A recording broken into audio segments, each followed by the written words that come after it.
Εδώ. Τυπικός όροφος. Εδώ μπαίνουμε στο σαλόνι.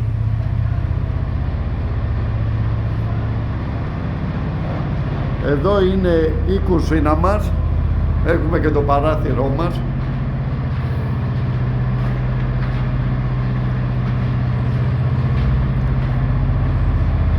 Εδώ έχουμε το μπαλκόνι, το οποίο είναι πολύ μεγάλο, είναι 7 μέτρα 7 μέτρα επί 3,5-3,30. Εδώ είναι το σαλόνι μας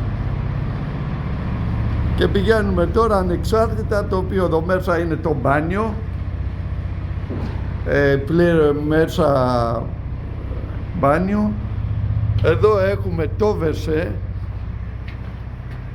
Εδώ έχουμε το βεσέ. Τώρα φαίνεται πολύ μαύρο γιατί είναι η λάσπη που τα μικραίνει. Και έχουμε εδώ ένα υπνοδωμάτιο παιδικό με το μπαλκονάκι, με θέα.